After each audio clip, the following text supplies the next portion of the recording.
Bismillahirrahmanirrahim. Assalamualaikum warahmatullahi wabarakatuh. Perkenalkan, nama saya Muhammad Alif Nuriyad, NIM 2012-01900. Saya ingin menyampaikan materi yang berjudul Filsafat Pendidikan, yaitu hubungan antara filsafat dan pendidikan, guna untuk memenuhi tugas ujian akhir semester mata kuliah Filsafat Pendidikan. Dosen pengampunya Bapak Ahmad Solihin Mutakin MSI. Baiklah, sebelum kita mengetahui pengertian dari filsafat pendidikan, alangkah baiknya kita mengetahui dulu apa itu pengertian dari filsafat dan apa pengertian dari pendidikan. Baiklah, yang pertama, pengertian filsafat. Kata filsafat berasal dari bahasa Inggris dan bahasa Yunani. Dalam bahasa Inggris, yaitu filosofi, sedangkan dalam bahasa Yunani philen atau philos dan sophien atau sophie. Philos artinya cinta, sedangkan sophia artinya kebijaksanaan. Ada pula yang mengatakan bahwa filsafat berasal dari bahasa Arab, yaitu falsafah, yang artinya al-hikmah. Dengan demikian, filsafat dapat diartikan cinta kebijaksanaan atau al-hikmah. Orang yang mencintai atau orang yang mencari kebijaksanaan atau kebenaran disebut dengan filsuf. Baiklah, selanjutnya definisi filsafat menurut beberapa filsuf. Salah satunya yang pertama Plato, filsuf Yunani yang termasyhur. Beliau adalah murid Socrates dan beliau adalah guru Aristoteles.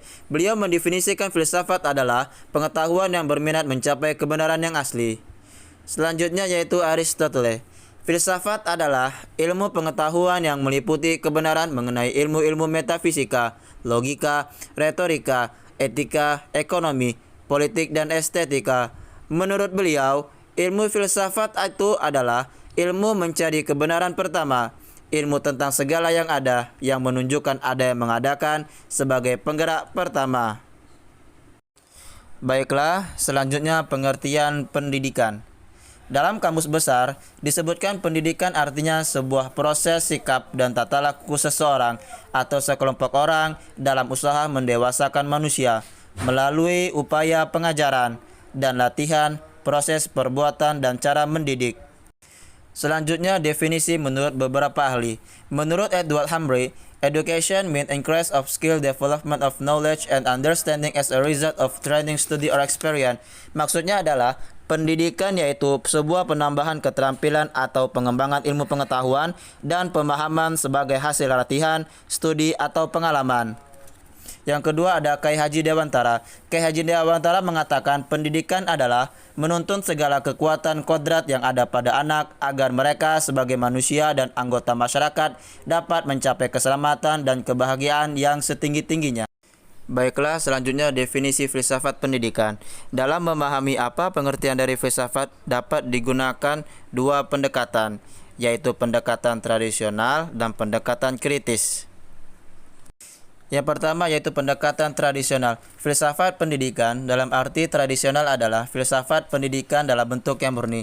Maksudnya adalah pendidikan ini telah berkembang dengan menghasilkan sebagai alternatif jawaban terhadap berbagai macam pertanyaan filosofis yang diajukan dalam bidang pendidikan yang jawabannya terdapat dalam berbagai aliran filsafat pendidikan.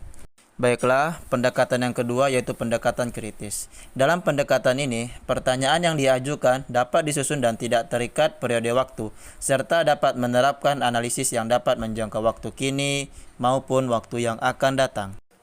Baiklah, selanjutnya pengertian filsafat pendidikan menurut para ahli.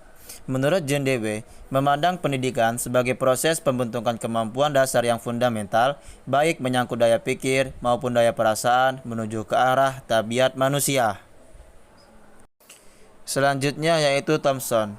Thomson mengatakan bahwa filsafat berarti melihat seluruh masalah tanpa ada batas atau implikasinya. Baiklah, selanjutnya hubungan antara filsafat dan pendidikan. Yang pertama, filsafat pendidikan memberikan pandangan-pandangan filsafianya kepada teori pendidikan, khususnya pandangan tentang manusia, peserta didik, tujuan pendidik, dan bagaimana seharusnya belajar.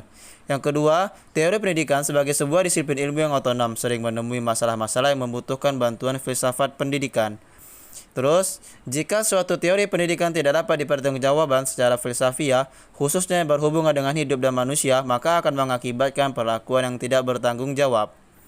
Selanjutnya, pelaksanaan teori pendidikan sering memberikan bahan-bahan baru kepada filsafat pendidikan untuk direnungkan. Terus, teori pendidikan dapat mengcover pandangan filsafat pendidikan tercocok baginya, meskipun pandangan-pandangan tersebut harus diolah kembali. Baiklah, cukup sekian penjelasan dari saya. Apabila ada kekurangan, saya mohon maaf. Saya akhiri. Wabillahi taufiq wal hidayah. Wassalamualaikum warahmatullahi wabarakatuh.